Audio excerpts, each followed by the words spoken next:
it is no secret that I am a big fan of Christmas, but we're not there yet. Not going to jump ahead. And I am a firm believer that Christmas is the most wonderful time of year. But I also have to admit that this time of year, this is my favorite time of year. The season of fall. I love this season in part because there seems to just be a sense of fullness and completion of time. Now, I know this is not true in every part of the world, and that's why living in Dallas was really difficult, because there really was no fall. There was like a week.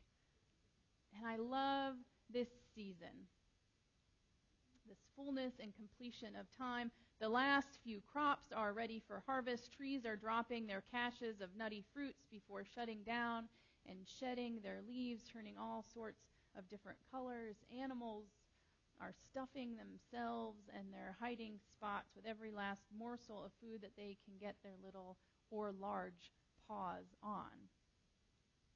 There is a crispness to the air as creation gets ready to hibernate. It's strange that right before things go to sleep, there's this heightened sense of activity, this fullness and sense of completion of time. I love this season because I love how the fullness of the earth's bounty and beauty is on display.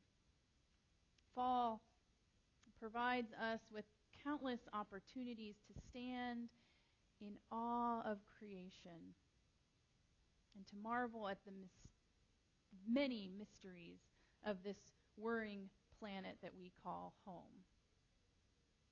I love this season and how it draws our attention to all the wonders of our natural surroundings.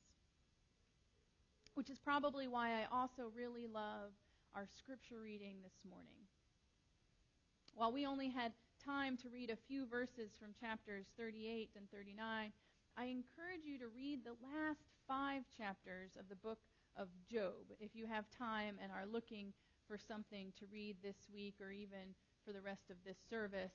Feel free to read the last few chapters of the book of Job, because other than what happened in the very beginning, when God spoke all of creation into being, I would argue that the few verses that we just heard this morning are part of God's greatest speech in the entirety of the Bible. It's a pretty bold claim. I mean, sure, the burning bush is classic. It's gotten a lot of attention over the years. Same with God speaking in a still small voice that Elijah heard after God wasn't in the fire or the wind or the earthquake. I love the idea of God speaking in a still small voice, but this speech is different. This is my favorite, and I would argue the best of all of God's speeches. For one, it's the longest divine soliloquy in the Bible, spanning, like I said, 4 chapters at the end of the book of Job. But more than that, this speech strikes a primal chord. Right? It's a chord that resonates through the cosmos, one that echoes off the highest mountain and resounds through the lowest valley. It reverberates through the watery depths. It stirs the ostrich's feathers, ruffles the donkey's mane, and it makes my heart just leap into my throat. It made Job's heart leap into his throat, and he couldn't speak. This speech makes my spirit shiver in the face of so many wonders that are beyond our comprehension. Now, even if you are not willing to agree with me that this is God's best speech, and I'm going to do my best to convince you this morning, you have to admit that it is at least one of the most dramatic utterances of the divine that we have. I mean, just before where our scripture reading picks up, the speech begins with God showing up in a whirlwind and demanding to know, who is this that darkens my counsels with words without knowledge? I wish I had a better God voice, but that's the best I can do. And then if that wasn't enough, God commands Job to gird up your loins like a man.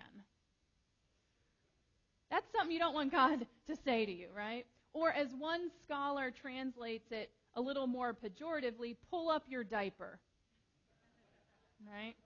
Now, I've always tended to read this as God saying, buckle up, because this is about to get real. Because it does. Because from there on, God launches into the first part of our reading this morning. Where were you when I created the earth? If you know the answer, tell me. Who decided its sides? Do you know?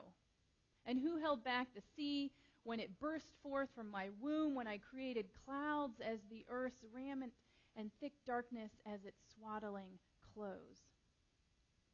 Here we are given this beautiful image of a divine mother giving birth to waters that teem with life and swaddling the very earth in darkness and holding it close.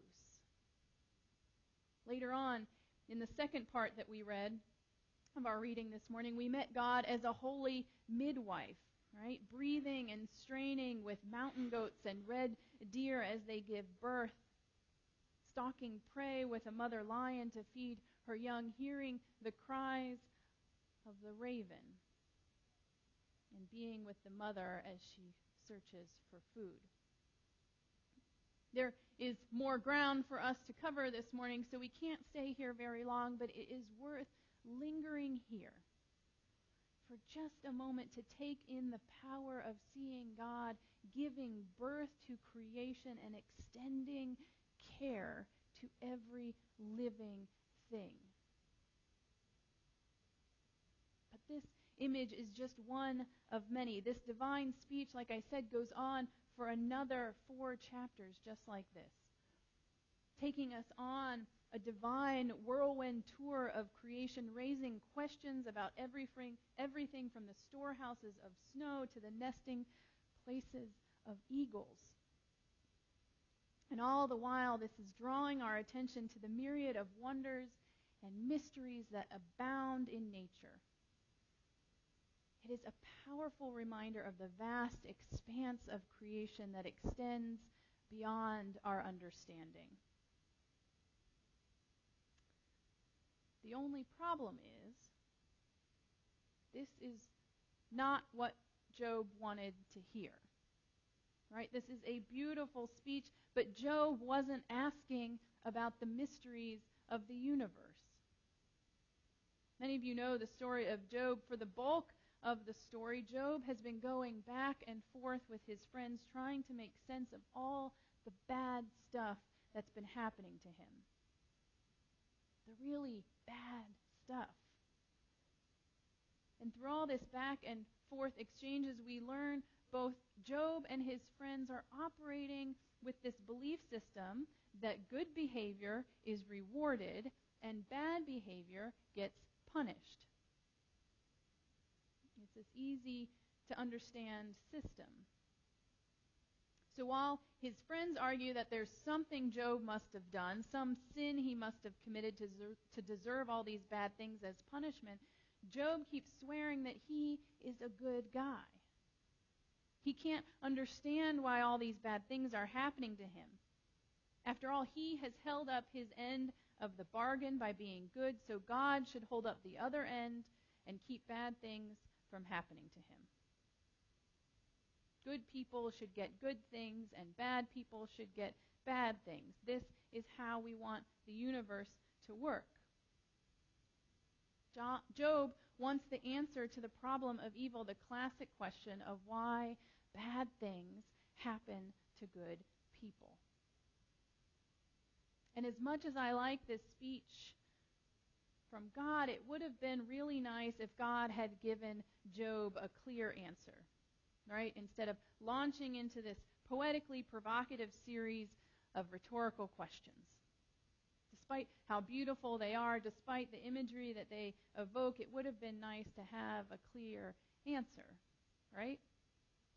Because maybe if God had given Job a more straightforward answer, we wouldn't still be asking the same questions today. We want simple answers, or better yet, we want a simple formula to follow that could keep bad things from happening to us and those we love.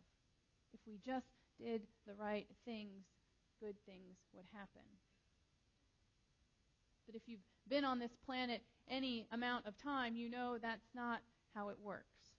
That there is no such answer, there is no such formula. Instead of solving the problem of evil, the writer turns our attention to the wonders of creation and the limits of our own understanding. It's as if the writer knows how hard it is to focus on anything else when you're in pain or just too numb to care anymore. Right? Grief or anger or confusion or self-doubt or disappointment have a way of filling up all the extra space in our minds.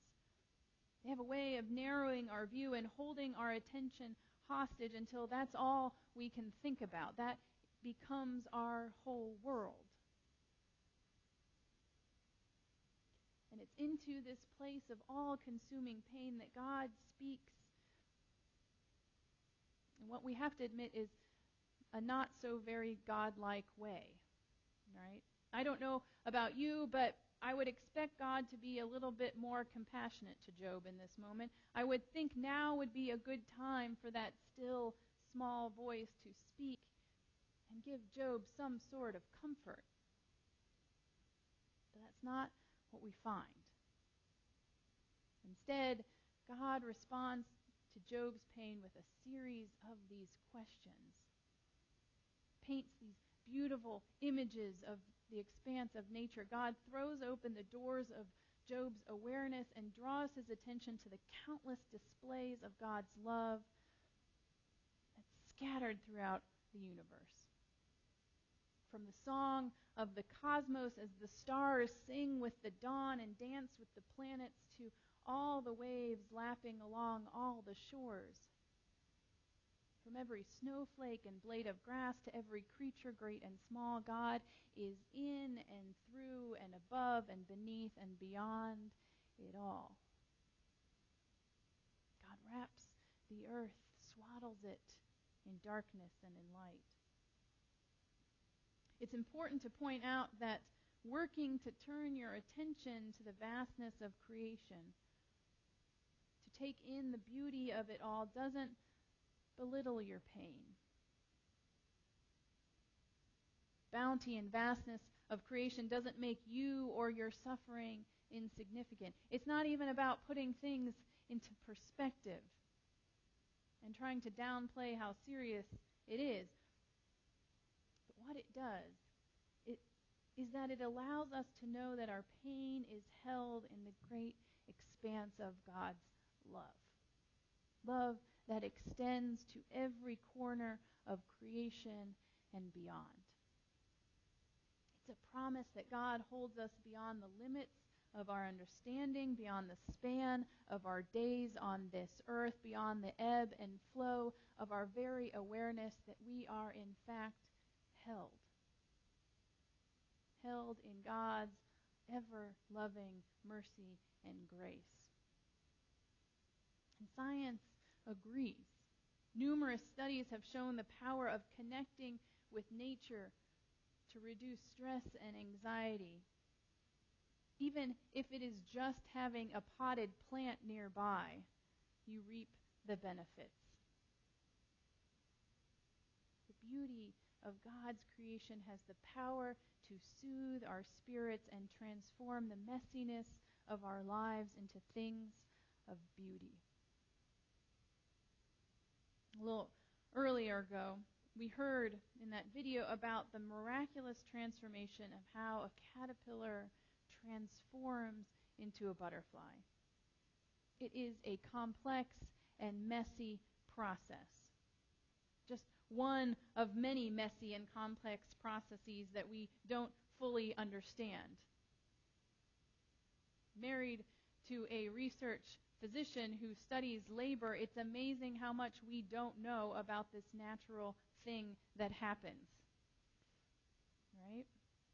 There's so much that we don't know. This transformation is just one of the messy and beautiful things that remind us of God's enduring love and grace, God's ability to hold us beyond the things that we don't know.